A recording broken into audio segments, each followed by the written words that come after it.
Welcome, dear listeners, to the Artelize podcast. I am so delighted today to have a very special guest that I had the opportunity to meet in San Francisco. And I was absolutely pleased, first of all, by his personality. It's the sweetest, kindest. I felt immediately a nice sense of warmth. David Taylor, I think it's impossible not to love you. So, Oh, welcome. thank you. And thank you for by far the nicest introduction I've ever had as well. It's so nice to be here. But that has made my Yeah, day. when I encounter nice human beings, I think it makes a whole difference in our lives. So David, actually, he's known as one of the leading entrepreneurs in the world of classical music, and this is for a reason, right? He's intuitive and dynamic, optimistic, but grounded. And so his insights are super eye openers. David, this is a little introduction, but share with us where you come from and what drives your passion. Yes. So my background's quite a long story, so I'll try and keep it brief. The quick version is that I used to be a cellist a long time ago, and I came back to, after studying and teaching for a while in a different country, I came back to the UK not sure what to do. But I was aware of all these experiences that my students had elsewhere and also my contemporaries at music college, and they had access to a much better level of music provision than what I had. And I thought, wouldn't it be great if I had something similar for my region, Yorkshire, that pulled together cultural identity? So I thought, being quite naive, age 26, sort of how hard can it be to start a non-profit? I'll do 2 hours a week on the weekend, a little side hustle, it'll be fine. And from there, found that it's a lot of hard work to start a non-profit. But from there grew my youth orchestra called Yorkshire Young Sinfonia. We used to meet once a year.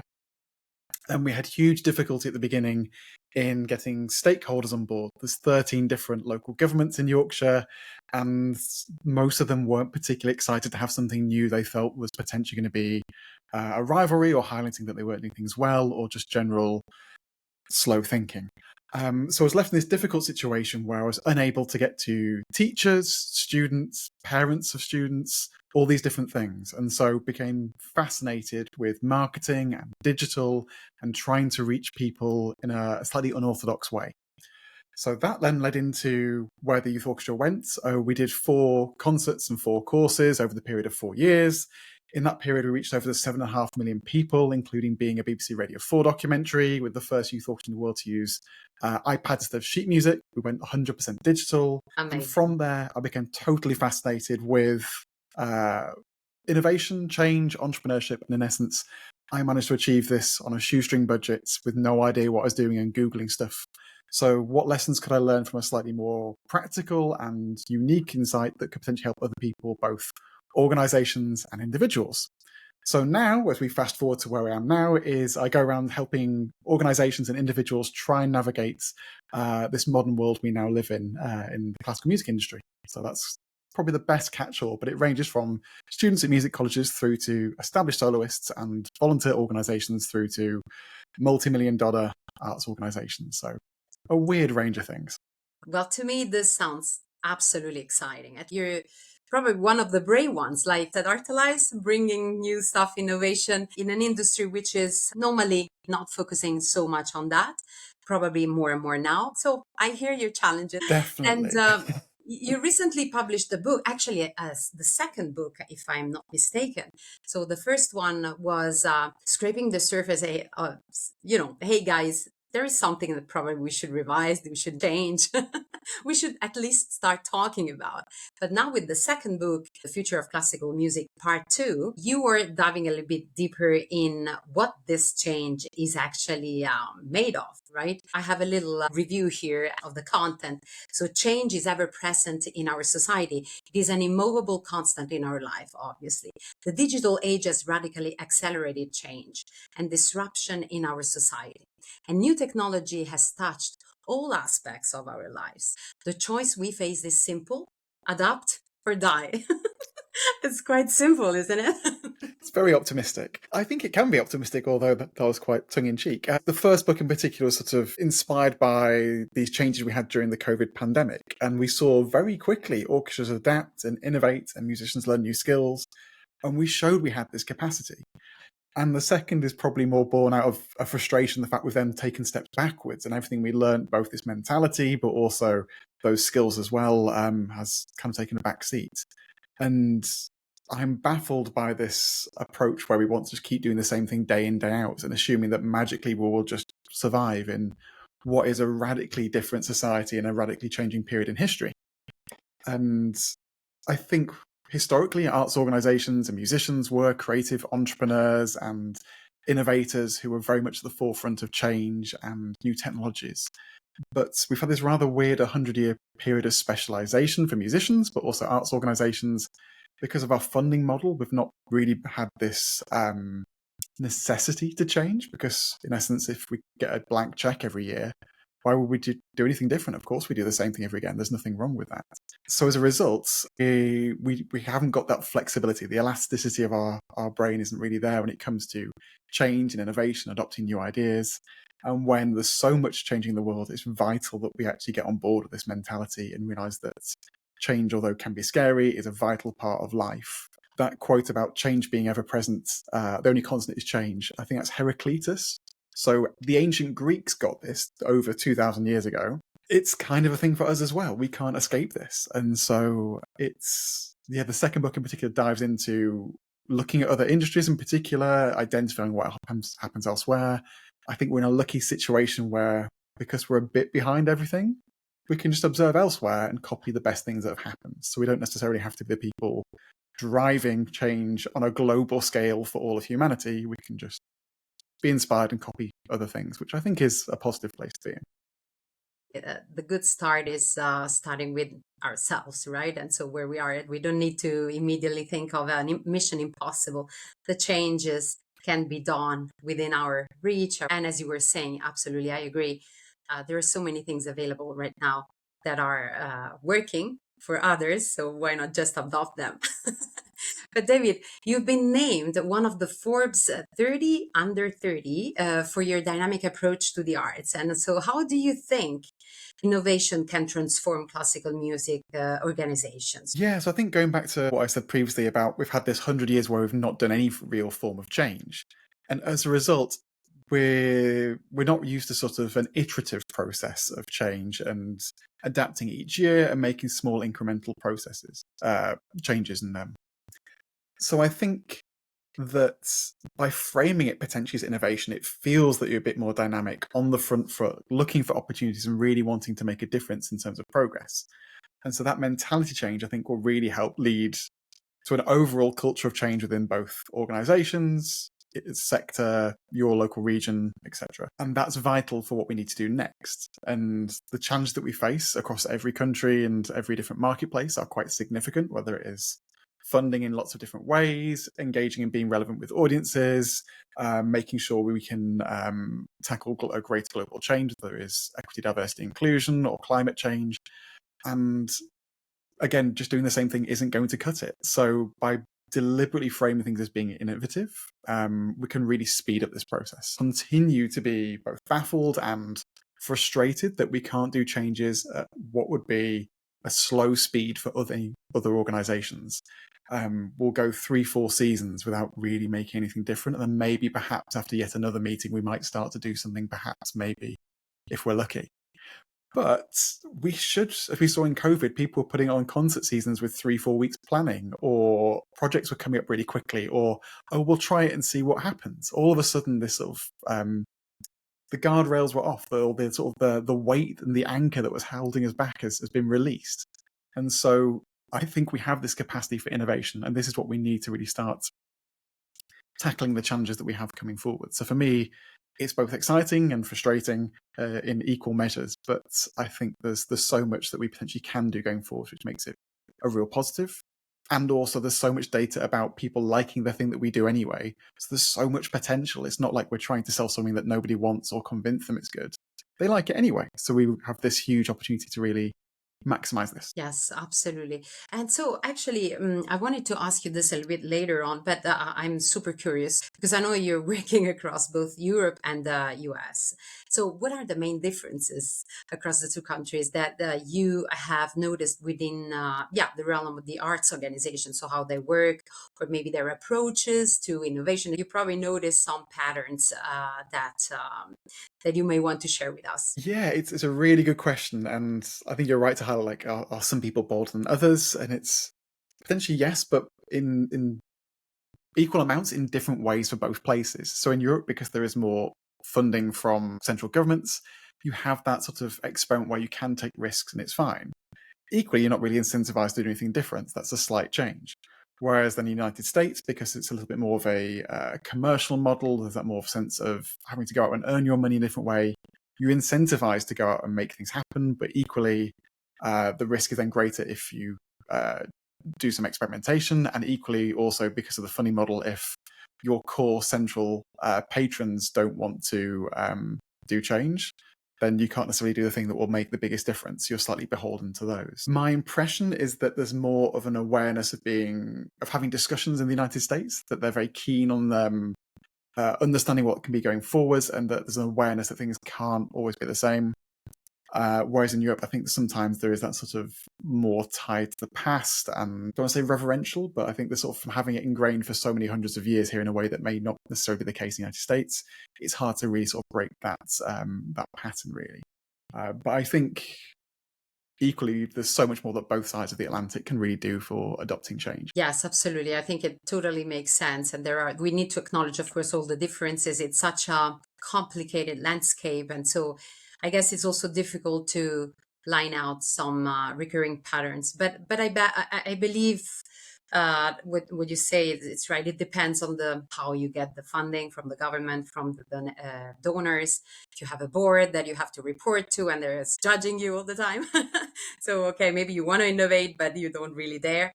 So absolutely, those are very important elements. I guess it is also how people like you, like Artelize, are trying to communicate to the industry so that they really understand that this is a win-win situation, actually. And also, as you were stating before, we don't really have a choice, or we do, but it's pretty drastic. It's either we embrace it or we fall behind big times.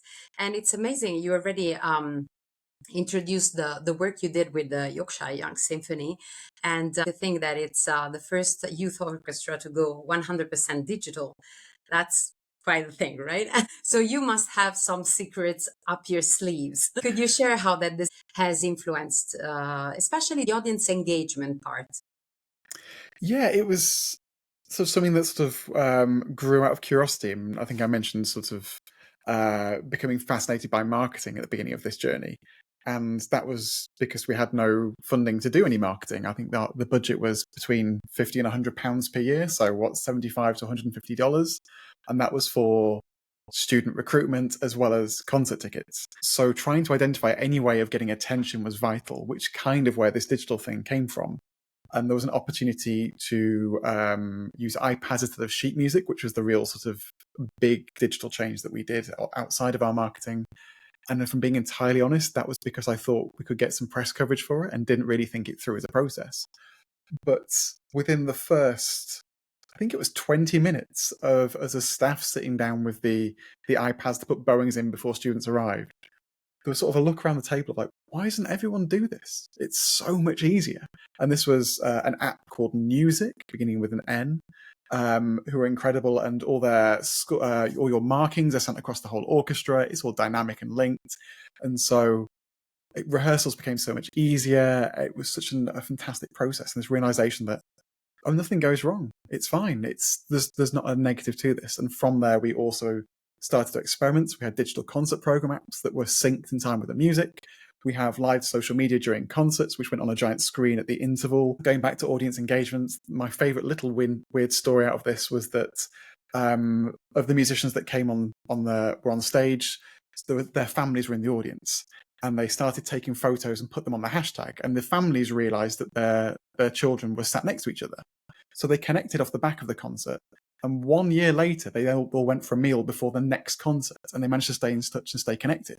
And so in that capacity, digital really sort of helped to create a community. When it comes to engagement, that was a big positive, that all of a sudden they had friends, family, connections, community in a little side there. But I think when it comes to audience retention, this is where social media in particular really comes in, and also understanding your data, who your audiences are. And so 12 months is a long time, but realistically, your audience, if they are diehard, will be coming back every single week. That's still six days out of 7 in the week where you're not in touch with them. So finding ways to continue to stay front of mind, having a meaningful relationship with them is vital to getting them to come back at some point. Some fantastic research from Rasmussen Nordic, who are a audience research company based in Denmark. And one of their audience focus groups had someone come and say, oh no, I'm a regular ballet goer. I always go to the ballet. I go every year at Christmas.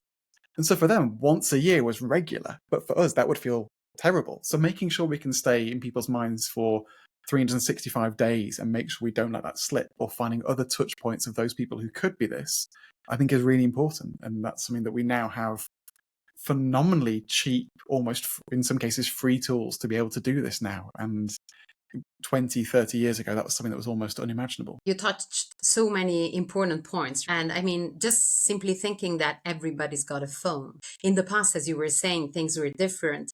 The way we could get in touch with people was different, especially in the artistic industry. Everything was seen as mysterious and far, but actually that has come so much closer with the social media, and people love it.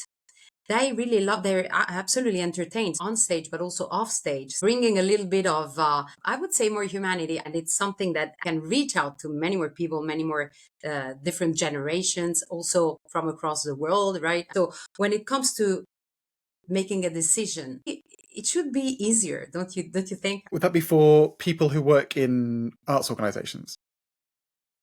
Yeah, so in that respect, again, going back to the idea of change and capacity for innovation, and that this involves doing something different to the way we did it before. And a lot of what we do is kind of on autopilot without really questioning why we do it, whether it is season launches, brochures that we put out, concert programs, pre-concert talks that are really boring, and all this effort that we put into things that we don't really stop to think as to whether they work or not. Going to social media, I'm baffled by the amount of arts organizations that spend money on adverts that you could tell by looking at it suck and will never work.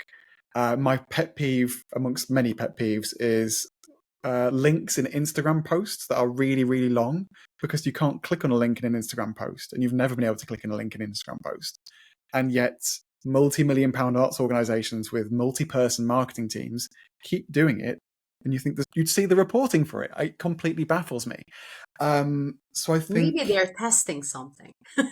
testing me, it could be that, but it's strange to see it every single time and surely going, if you're not analyzing what you're doing to understand whether it's effective or not, kind of defeats the point of doing it. And there's only so much sort of, oh, I think it was good, and winging it that you can really do before actually things start to fall down. So and yeah, I think there's that culture of us not really doing things, and equally it's not necessarily being a meritocracy in terms of the sector we work in. If everyone got no funding, we'd see quite quickly who the most efficient organisations were. But actually, because of our funding nature, those more creative organisations that don't have it don't get noticed because they're not being funded to the same extent. So that might be one of the processes for it.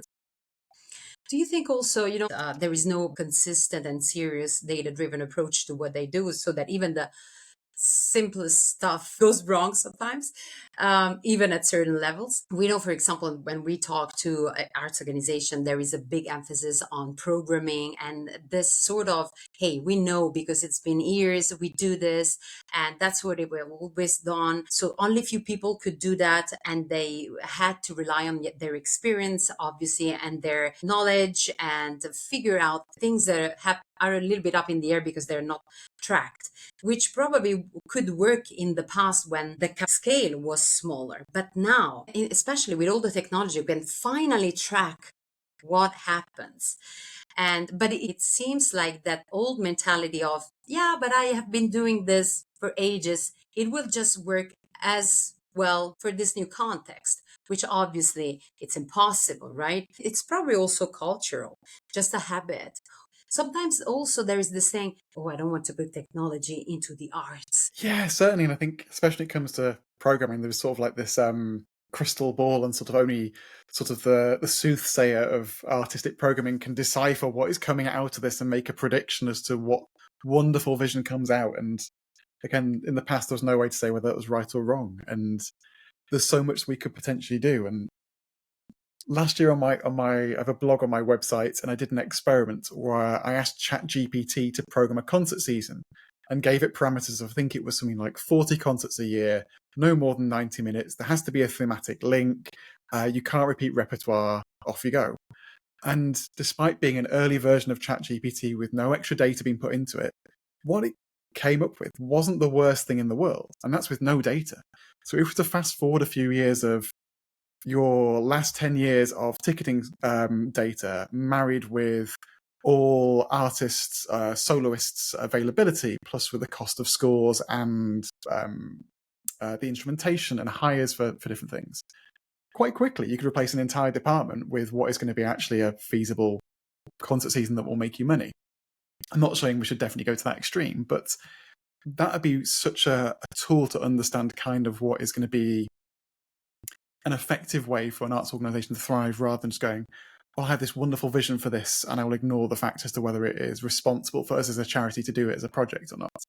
And I think actually using data to make informed decisions where it empowers you to be creative, because we get this middle ground, will probably be a much safer scenario. So not completely, as I'm taught myself back from just removing an entire artistic programming team from every orchestra in the world, making myself very popular. I think there's this wonderful bit where we can use this to inform the decisions we make, and it's responsible and right for us to do that. For some reason, people, and that happened actually to me also when I was a teenager. I needed to choose my university, and I couldn't choose between two sort of branches, and I was like, I'm gonna lose everything if I don't do one of the two. We always think that we're gonna lose the other part, but programming, you're not gonna lose programming. It's already there. You're already excellent at that. It's just a matter of learning something else and including it. So it's a combination of the two, and the two finally would also support each other. So what would be your three-step suggestion to kick off this new process?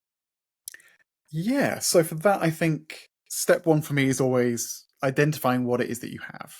And so for when I speak to organizations, there's lots of things I can suggest, but some of them are not going to be suitable because they don't have a full-time TV production studio, or they only have 3 concerts a year, or they have 40 concerts a year. So there's so many different parameters as to what happens. So almost like a state of play. What resources do we have? What people do we have? What time do we have? All these different things. From there, sitting down and identifying what it is that we do that we know is working, what it is that we know we're doing is not working. And that's not from a point of, oh, we think it's all right to start off with. Actually identifying and going through some of your data, or even if it is a broad brush strokes of going, oh, here's some big numbers, we're not going to really dive into it, but we can see that we get a return here and we get no return here. And so from there, that's going to start freeing up things that you don't have to do going forwards. That always for me seems to be the most powerful one. But actually, we're speaking to orchestras and clients and saying, you don't have to do this, here's some time. And you can see people light up in meetings straight away that all of a sudden that's the permission not to do something is almost greater than telling them to do something. And the flip side is then identifying what is working and doubling down on it. What I really like about the digital tools that we have and social media and audience analytics is that you get to bet on a winning horse. So an example for this, if you are wanting to do advertising on social media posts, if you create an advert and spend money on that advert straight away without posting it, you have no idea if it's a good advert or not. But if you do lots of little posts, you say very quickly, like, this one's got lots of likes and engagements, the other one has 0. That means the first one must be a winning horse. I will put all my money on the winning horse because that's an effective advert. So straight away, you can get, again, without having to be some crazy data expert or marketing specialist, you can understand quickly what is going to be effective. And similarly, when it's using audience data, you can say, well, these concerts were really popular. These ones weren't really popular. These are the ones that people came back to.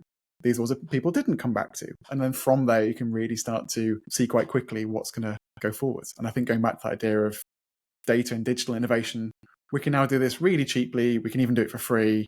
And it informs us to make good creative decisions going forwards. Yeah, so the question is, why not now? Why not yesterday, actually? But yeah, I think that our last topic is going to be a little bit about what's available out there. So at Artelize, we have developed this audience retention dashboard because one of the problems that we heard a lot was, yeah, but we don't know anything about data. We barely know how to extract it. We don't even know if we have data sometimes. But we don't do anything with it. Exactly, but it's beautiful. We have a lot, but what for? So, of course, there is a problem in having the knowledge on how to handle such a thing. Also, because there are millions other priorities, obviously, when you're running an arts organization. Yet, the data section is so important because of the nature of the industry. It's rare to find some data analyst present in that context. And that's where people like you, people like us are stepping in to really help transitioning. I think it would be beautiful to have an encouragement, even though I think between the lines you sent many encouragements, but just make it super crystal clear. Perhaps the industry just needs to be reassured and encouraged that this is not just a jump in the ocean. It's actually something that is very sensible to do. And it's probably going to lower the risk you're taking today with your old practices. Totally. I was speaking with an organization over summer, and one thing that was highlighted that the marketing team had a fear of getting things wrong. And that fear feels very strong, especially when there's so many people have limited budgets and it's difficult when you don't want to make a mistake where people don't come all of a sudden. I think, as you say, using these tools, it reduces the risk. Although they'll be new and they'll involve learning and some element of uncertainty in the beginning, the uncertainty later on is significantly less. And by using this as a period to experiment, as we saw in COVID when there was even bigger risk, because if we made tiny decisions that went wrong, the sky definitely would have fallen in. All of a sudden, things were fine. We experimented. It wasn't the end of the world. We could get stuff wrong, and our audience didn't mind if we did get stuff wrong. There was a lot of goodwill there. So I think using these tools to really understand what it is that you do, experimenting, trying them, I think is always something that I really encourage and isn't something we do often enough of just, oh, I'll download and install this and see what happens for a day or a week or a month, and then we can always go back to not. Especially if it isn't things that are cheap or have free trials and that sort of thing as well. So I think there's a lot to be said of giving things a go, being brave at trying it, and giving yourself permission to be a little scared at the beginning and know that's fine. Yeah, I mean, ultimately relax and enjoy the process, right? Like everything, and it can be much smoother than one thinks.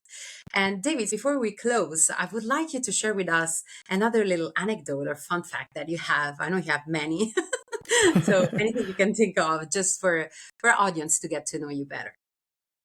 So I mentioned at the beginning of this story that I went and taught music in a different country. The story behind that is that I left music college very disillusioned with music and the industry and not quite sure what to do. So I did what everyone probably shouldn't do, which is went on musical chairs after a glass of wine too many at midnight. And then 3 weeks later was on a plane to live in Bethlehem and teach music in Jerusalem.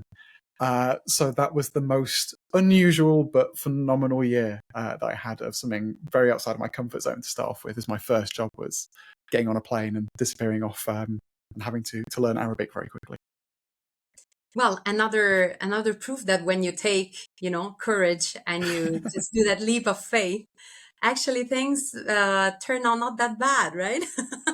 Exactly. I'm still in one piece. It was such a fun experience, and yeah, I miss it dearly. But that's amazing. So for everyone out there, please join us at the webinar on the 6th November, where David is going to be one of our delightful guests. And we're going to, of course, focus on audience retention and how to get that audience to come back, because we know that's the main challenge that the arts organization all over the world are facing right now. For the people out there interested, you can find David at David-Taylor.org. I nearly fantastic. got it wrong. And they can also purchase your book there, but also on Amazon, correct? And some other Correct. platforms. Yes, my website and Amazon, but it's all sold through Amazon anyway, so whichever works best. Fantastic. Okay. But thank you so much, David. We hope to have you soon again on another episode, perhaps. We're not saying anything. Amazing. It's going to be a secret. Not anymore, but yeah, we try to keep it. But anyway, yes, thank you so much, David. It was amazing to have you. Thank you so much for your time. Thank you so much.